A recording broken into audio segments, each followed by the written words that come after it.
Anflug auf Beirut, die Hauptstadt des Libanon. Ein Blick, den ungezählte Frauen aus Afrika und Asien seit Jahrzehnten teilen, mit der Hoffnung auf eine gute Zukunft.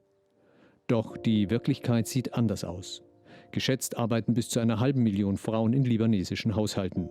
Die Mehrheit von ihnen kommt aus Äthiopien, andere stammen aus westafrikanischen Ländern, aus Sri Lanka oder Nepal. Agenturen werben sie in ihren Heimatländern ab mit dem Versprechen, im Libanon gutes Geld zu verdienen, um der Familie zu Hause endlich ein besseres Leben zu ermöglichen. Doch für die meisten dieser Frauen wird der Traum zum Albtraum. Das unmenschliche Kafala-System ist in der libanesischen Gesellschaft weit verbreitet. Es überträgt alle Rechte einer Arbeitsmigrantin an die dienstgebende Familie. Pass und damit Identität werden genommen, die Frauen ausgebeutet, misshandelt oder vergewaltigt.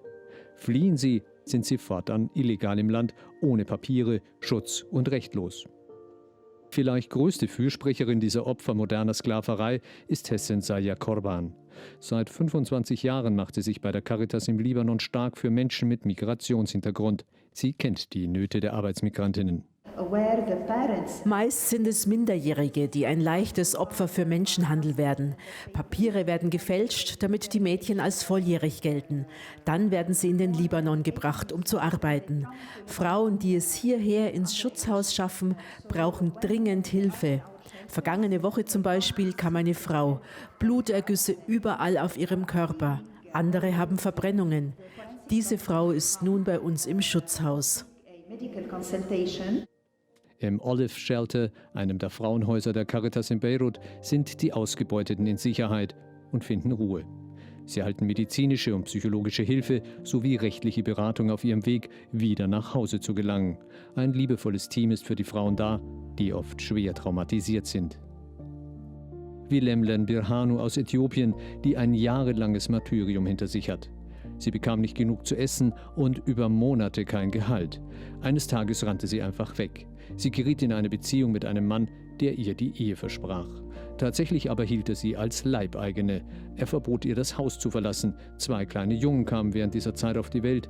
Lemlen Birhanu floh mit den beiden und lebte auf der Straße. Jetzt sind alle 3 im Schutzhaus. Beruhigungsmittel tragen Lemlen Birhanu über die Nacht. Sie will zurück nach Äthiopien, egal welche Zukunft sie dort erwartet. Egal woher diese Frauen kommen, wie alt sie sind, welcher Ethnie sie angehören oder welcher Religion, wir sind da. An 7 Tagen die Woche und rund um die Uhr, um diese Frauen aufzunehmen, um ihnen zuzuhören. Einmal in unseren Schutzhäusern, aber auch über unsere Hotlines, die immer besetzt sind. Inzwischen sind wir auch am Flughafen vertreten. Wir arbeiten mit der Einwanderungsbehörde zusammen, sensibilisieren vor Ort, damit mögliche Opfer frühzeitig erkannt und rechtzeitig mit uns in Kontakt gebracht werden können. Wir hier bei Caritas Libanon helfen Opfern dabei, zu Überlebenden zu werden. Wir bringen etwas Licht zurück.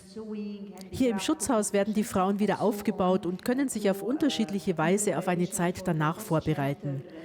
Auch mit Trainings für den Alltag sollten sie nicht in ihre Heimat zurück wollen, sondern eine Integration in die libanesische Gesellschaft versuchen.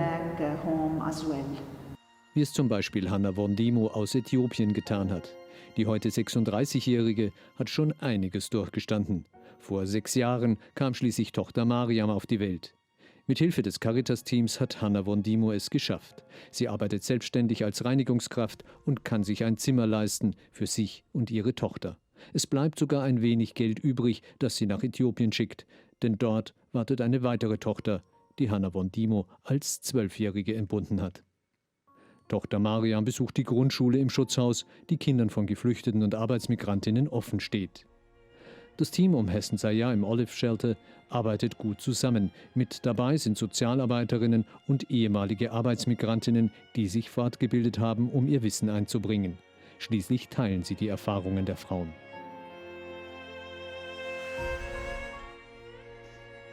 Hessensaja selbst ist viel unterwegs. Das Olive Shelter ist nicht das einzige Frauenhaus der Caritas in Beirut. Als Leiterin des Schutzbereichs vertritt sie die Arbeitsmigrantinnen auch nach außen. Sie spricht bei Behörden und Anwälten vor, hält Kontakt zu Botschaftern, trägt an runden Tischen mit Politikern die Forderungen der Kafala-Aktivistinnen vor und pocht auf Gesetzesänderungen zum Wohl dieser Frauen.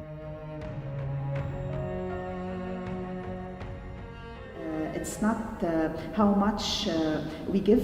Es kommt nicht darauf an, wie viel wir geben, sondern wie viel Liebe wir in dieses Geben stecken. Nach diesem Statement von Mutter Teresa handeln wir. Ich war ein Fremder und du hast mich aufgenommen. So heißt es nach Matthäus 25, 35. Wir sind hier, um Menschen in Not beizustehen.